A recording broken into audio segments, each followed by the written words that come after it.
Hi guys, take a look here. Along this line, at the edge of the trunk doors, paint has been damaged.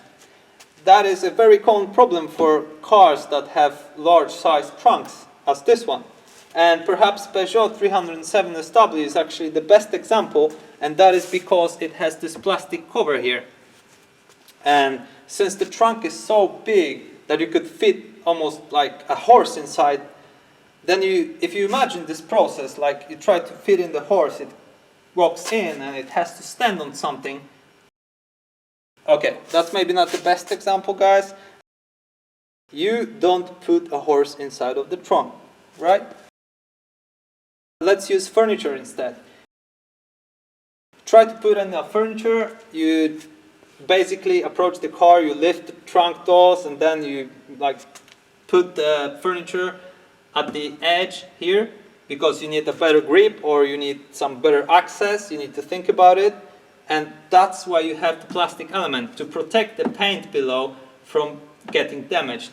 If we zoom in, you can see that there's a very little gap in between the trunk doors and this plastic element here. If you compare it with temperature that changes across the year, the gap can get larger, but it also can get smaller. Now, when you drive on the road, both engine and tires subject all your car components to vibration. And this is vibration that causes the paint to be damaged. When the gap gets very small, the edge of your trunk door hits the surface of this plastic element with high frequency, and that is causing your paint to fall off. Now, what do you need to do to get rid of the problem? There are two steps. First, you need to fix the damage, and that involves removing the old paint, cleaning the surface, applying filler, putting zinc primer on, and paint. I guess that the best would be to do it only for the surface here, below the curve, so the color difference wouldn't be too visible, if any. If you want to know where to find the color code of your car or how to remove rust and apply paint on the car component, I've made that videos before. For your convenience, I give you the links in the description below. When you've done the first step, the second step is to lift the whole trunk doors a bit higher up to get the gap large enough to avoid any contact in between these two elements. And I'll show you how to do that now. Let's open the trunk. You have two hinges on each side.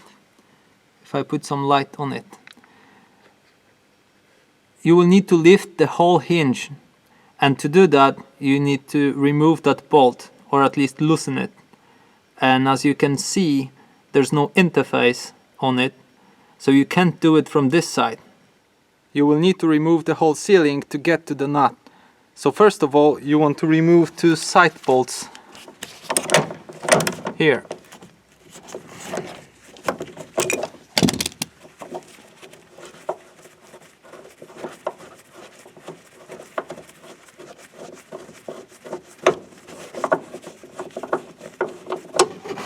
Alright, one out, and the second one.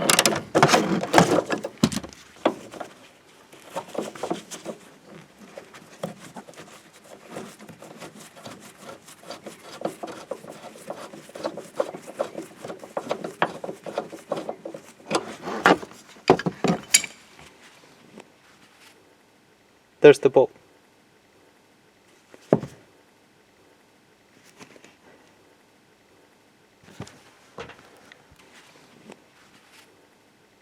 You don't actually need to remove this bolt, you just need to turn it 90 degrees.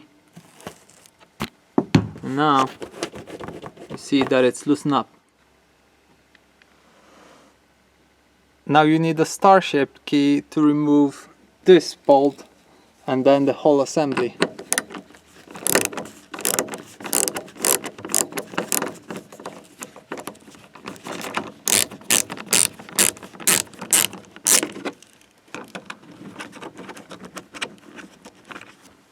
Okay, and you can pull it like that and gently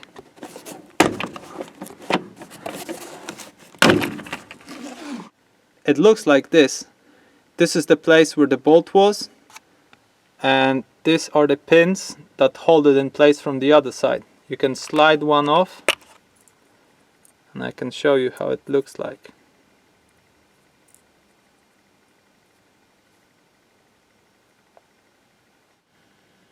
When you've done that, you can basically start to work on your ceiling. You can see that it might take some work. Apparently what you need to do, you need to remove this plastic element as well. So what you do is you start from the side and you pull gently.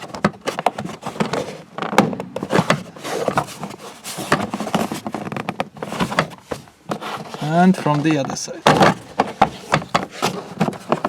Okay, now if you have a look,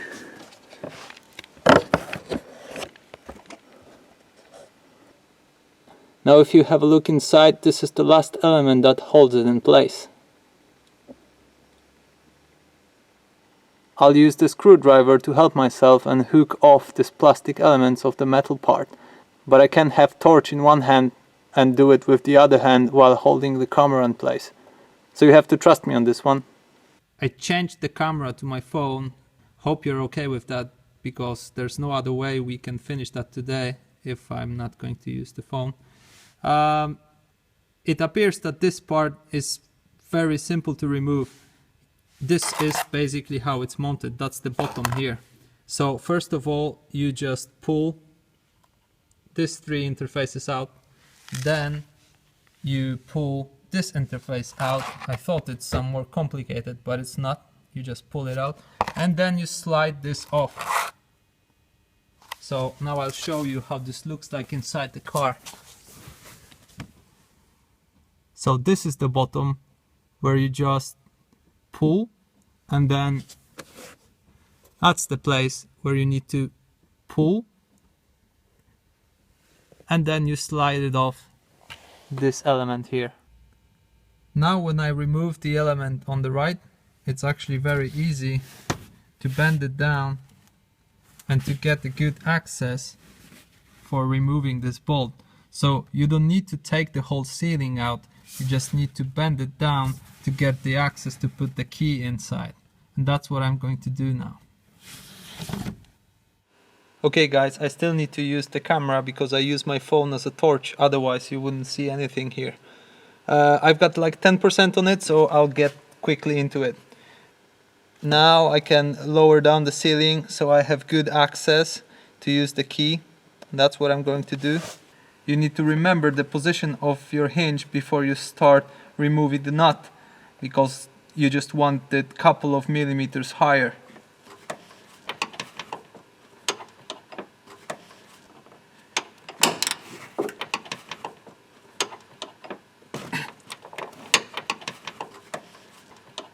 You don't need to torque it the whole way out, you just need a bit.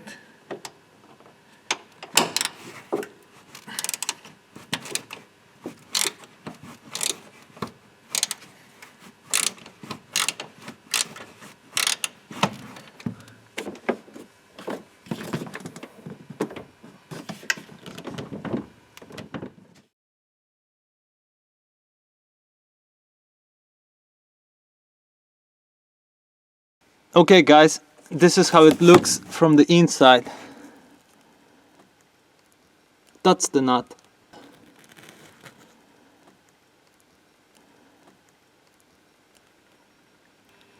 "5% of camera left." Guys, I couldn't do it with the previous method that I tried.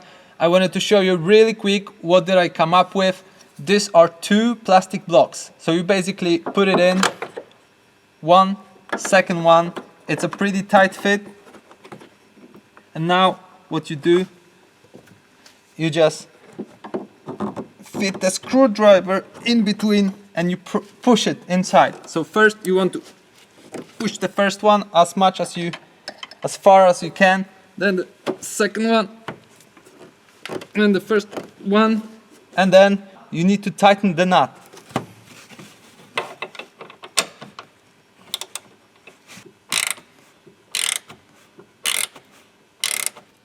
3%, guys. I managed to lift both of the hinges using the second method I showed you with the white blocks. I closed the trunk. This is how the gap looks like. I believe it's much better and the trunk closes no problem. I want to show you really quick the alternative you have for this fix. You can remove these 2 bolts and 2 bolts on the other hinge to remove the whole door. Then you also need to remember to remove the cable here. I believe that my method is a bit better because it's quicker, but of course it's up to you. And guys, a quick assembly guide. When you want to assemble everything back, remember that you need to slide this element first and then press on all these pins from the other side to latch it firmly. And then this is how the interface for the sliding part looks like. Assembly of the other components is exactly the opposite of what I have done to remove them. And for this component, remember to keep these pins on and just clip it in. It's much easier. Alright guys, I hope you enjoyed the video. Leave a like if you did, and good luck with your Peugeot.